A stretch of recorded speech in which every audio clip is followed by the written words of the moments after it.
नमस्कार बच्चों। दर्पण सूत्र से संबंधित अगला प्रश्न आपके सामने है। 5 सेंटीमीटर आकार का कोई बिंब किसी 30 सेंटीमीटर फोकस दूरी वाले अवतल दर्पण से 40 सेंटीमीटर दूरी पर स्थित है, तो बनने वाले प्रतिबिंब की स्थिति, आकार व प्रकृति ज्ञात कीजिए। बच्चों, जैसा कि आप देख पा रहे हो, इसमें जो चीज़ पहले हमको दी हुई है, सबसे पहले हमको जो है उन चीज़ों को रखना पड़ेगा। गिवन वैल्यू हमने रखनी पड़ेगी। जैसे दे रखा है कि इसने बिंब का आकार दे रखा है, इसमें लिखना है चूंकि बिंब का आकार h = 5 सेंटीमीटर। और दूसरा हमको दे रखा है जो आपका अवतल दर्पण है, अवतल दर्पण की फोकस दूरी हमको दी हुई है, कितनी है? 30 सेंटीमीटर है। तो और अवतल दर्पण की फोकस दूरी स्मॉल f = कितना है? 30 सेंटीमीटर। चूंकि ये अवतल दर्पण है इसलिए इसकी फोकस दूरी काहे में मापी जाएगी? माइनस में। इसलिए हम लिखेंगे -30 सेंटीमीटर। और हमको दिया गया है जो बिंब है, बिंब की दूरी दे रखी है हमको, ठीक है। अवतल दर्पण से 40 सेंटीमीटर दूरी पर स्थित है। तो जो बिंब है वो 40 सेंटीमीटर की दूरी पर क्या है? दर्पण से स्थित है। इसलिए हम बिंब दूरी जो है क्या रख लेंगे? 40 सेंटीमीटर। और बिंब दूरी स्मॉल u = अब जो बिंब, देखो ये बिंब दूरी है, बिंब दूरी हमेशा काहे में आती है? ऋणात्मक में मापी जाती है, यानी स्मॉल u हमेशा ऋणात्मक में आता है, -40 सेंटीमीटर। अब हमने ज्ञात क्या करना है, ठीक है। जो चीज़ हमने प्राप्त करनी है, हमने सबसे पहले क्या कहते हैं? प्रतिबिंब की स्थिति ज्ञात करनी है, प्रतिबिंब दूरी ज्ञात करनी है। फिर उसके बाद हम स्थिति बताएंगे कि ये स्थिति है कहाँ पर, उसका आकार ज्ञात करना है और उसकी प्रकृति ज्ञात करनी है। तो हमने जो चीज़ निकालना है, प्रतिबिंब दूरी, ये हमने ज्ञात करना है। Small u = ? हमने जो है प्रतिबिंब का आकार ज्ञात करना है, h' = ? ठीक है, बात समझ में आ रही कि नहीं आ रही है? अब इन चीज़ों को ज्ञात करने के लिए हम क्या करेंगे? दर्पण सूत्र का उपयोग करेंगे। अतः दर्पण सूत्र, अब कौन सा दर्पण सूत्र लगेगा?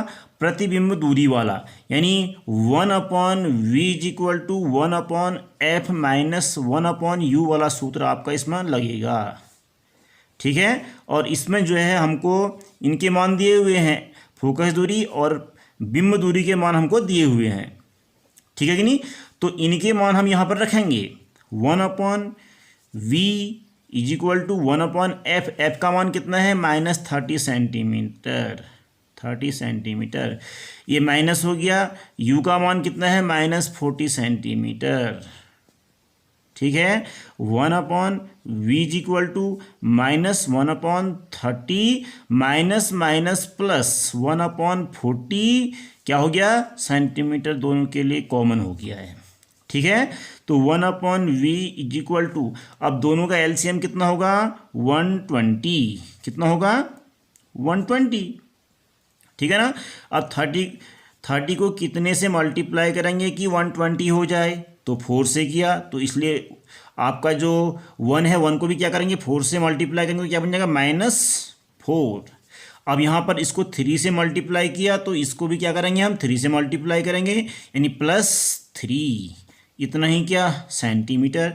तो 1/v = कितना हो गया? -4 + 3 प्लस माइनस अपोजिट क्या कहते मार्क्स हैं, ठीक है कि नहीं? तो अपोजिट मार्क होने पर क्या होता है आपका? अगर क्या होते हैं? विपरीत चिन्ह होते हैं, तो ये क्या होगा आपका? घटेगा, ठीक है ना। 4 में से 3 माइनस करेंगे तो क्या हो जाएगा आपका? 1 बचेगा, ठीक है कि नहीं? 120। और यहाँ पर जो चिन्ह आता है किसका आता है? माइनस का आता है। इतना ही सेंटीमीटर। तो 1/v का क्या कर लेंगे? उल्ट विपरीत कर लेंगे, व्युत्क्रम कर लेंगे। v = अब इसका भी व्युत्क्रम कर लेंगे, 120। चिन्ह क्या होगा? माइनस। इतना ही सेंटीमीटर। तो आपकी जो प्रतिबिंब दूरी है ये ज्ञात हो चुकी है। प्रतिबिंब दूरी, ठीक है बेटा, इतना आपके समझ में आ गया होगा। अब प्रतिबिंब की स्थिति कहाँ पर है, यहाँ पर ध्यान रखना, ठीक है। तो मैं चित्र के माध्यम से आपको समझा देना चाहता हूँ। ये आपका क्या कहते हैं, अवतल दर्पण है, ये इसका मुख्य अक्ष है और ये इसका ध्रुव है। तो हमने पैमाना मान रखा है 1 millimetre is equal to 1 centimetre. तो हमारी जो फोकस दूरी है वो 30 सेंटीमीटर है। 30 सेंटीमीटर को हम 30 मिलीमीटर से दिखाएंगे, तो और इसलिए जो आपकी जो प्रतिबिंब की जो क्या कहते हैं, जो आपका जो फोकस दूरी होगी वो लगभग क्या कहते हैं इतनी होगी। यहाँ से यहाँ पर मुख्य फोकस होगा आपका, ठीक है। ये हो गया मुख्य फोकस। बात समझ में आ रही कि नहीं आ रही है। यहाँ पर हम जो है कैपिटल F दिखा देंगे और यहाँ से यहाँ तक की जो दूरी है ये, ठीक है, ये है आपकी small f is equal to -30 centimetre. अब हमको जो है बिंब दूरी दे रखी है, कितनी थी, 40 सेंटीमीटर। ये भी जो है ध्रुव से कहाँ होती है, लेफ्ट हैंड साइड में होती है। 40 का मतलब कितना हो गया, 40 मिलीमीटर। 40 मिलीमीटर को हम क्या कर सकते हैं, 4 सेंटीमीटर से भी दिखा सकते हैं, ठीक है ना। ये दूरी लगभग यहाँ तक है मुख्य अक्ष में, ठीक है ना। यानी यहाँ पर आपका बी आएगा। मैं अभी बी क्यों आएगा मैं समझाऊंगा मैं आपको। तो ये जो है यहाँ से यहाँ तक की जो दूरी है ये आपकी,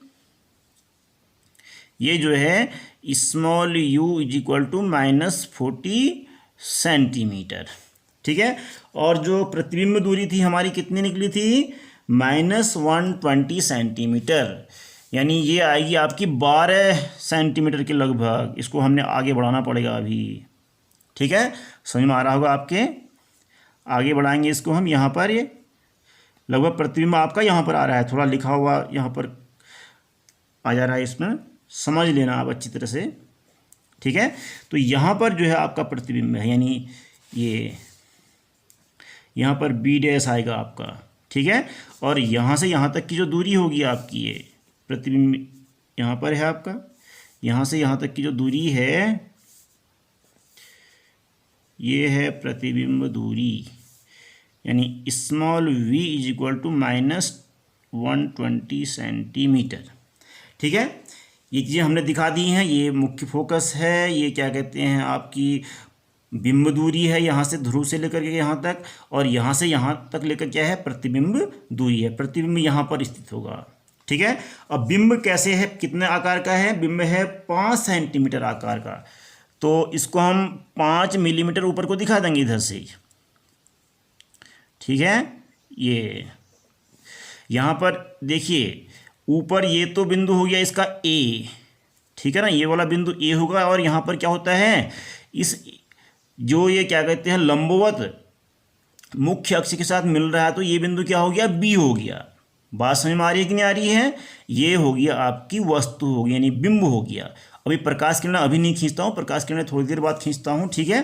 अब पहले हम प्रतिबिंब का क्या निकाल लेंगे, आकार निकाल लेंगे, ठीक है बच्चों। प्रतिबिंब का आकार तो हम निकालेंगे, उससे पहले प्रतिबिंब की स्थिति हमने ज्ञात करनी है। देखो प्रतिबिंब है कहाँ पर। अब देखो ये क्या है, इसका मुख्य फोकस है, और यहाँ से इसका दुगुना क्या कहलाता है, कहलाता है वक्रता केंद्र होता है, ठीक है ना। यानी आपकी 3 दूनी 6 सेंटीमीटर में इसका क्या होगा, वक्रता केंद्र होगा यहाँ पर ये, ठीक है बेटा। ये बिंदु क्या हो गया आपका, सी हो गया, और यहाँ कहीं अनंत होगा इधर पे आपका, ठीक है बेटा। यहाँ पर अनंत हो गया। देखो सबसे पहले आपका बिंब है कहाँ पर, ये बिंब आपका जो है क्या है, वक्रता केंद्र और मुख्य फोकस के बीच में है। और इसका प्रतिबिंब कहाँ पर बन रहा है, इसका प्रतिबिंब जो है वक्रता केंद्र और अनंत के बीच में बन रहा है। देख लो ये अनंत है कहीं और यहाँ वक्रता केंद्र है, इन दोनों के बीच में स्पष्ट दूरी हमारे पास निकली हुई है, ठीक है ना। कितनी निकल रखी है, -120 सेंटीमीटर। तो हम प्रतिबिंब की स्थिति बता सकते हैं। प्रतिबिंब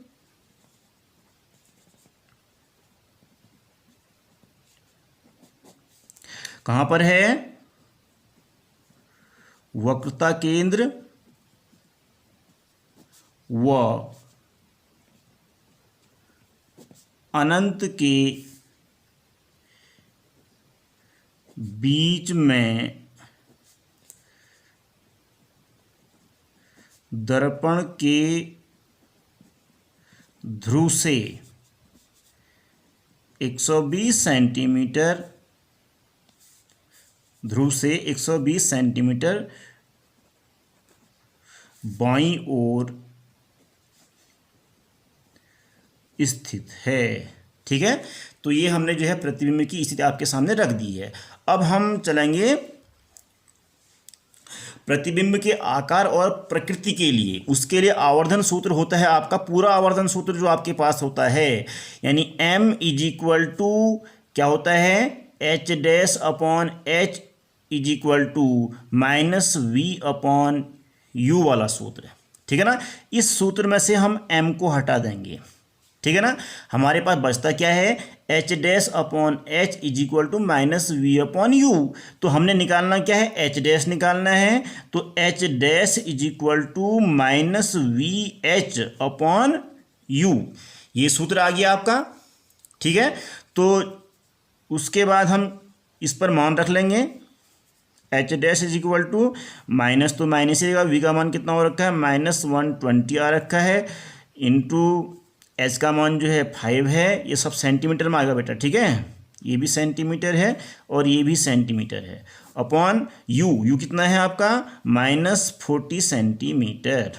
ठीक है, सेंटीमीटर से सेंटीमीटर कैंसिल हो गया, माइनस से माइनस कैंसिल हो गया, 40 से 123 टाइम जो है क्या हो गया, कैंसिल हो गया। ठीक है ना, डिवाइड हो गया आपका, ये बचा कितना, -3 centimetre into 5, h dash is equal to 3 into 5, कितना होता है आपका, 3 इंटू 5 कितना होता है, 15 सेंटीमीटर। ये आपके प्रतिबिंब का आकार निकल गया है। ठीक है कि नहीं, निकला कि नहीं निकला।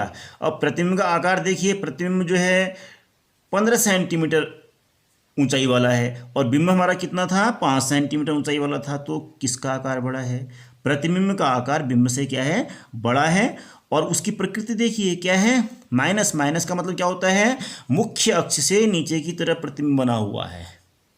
ठीक है ना, इससे सिद्ध हो जाता है कि जो प्रतिबिंब है वो उल्टा है और उल्टा प्रतिबिंब हमेशा क्या होता है, वास्तविक होता है। ये इसकी प्रकृति होगी है। ठीक है ना, तो लिख देंगे प्रतिबिंब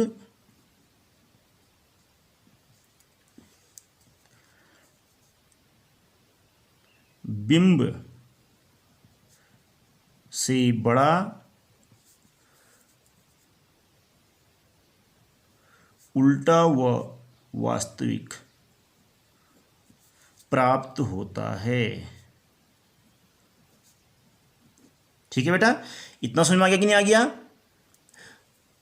तो वीडियो लंबा वीडियो जो है डाउनलोड नहीं हो पा रहा, इसलिए मैं वीडियो यहाँ पर काट रहा हूँ और उसके बाद मैं आपको चित्र समझाऊंगा अगले वीडियो में। ठीक है।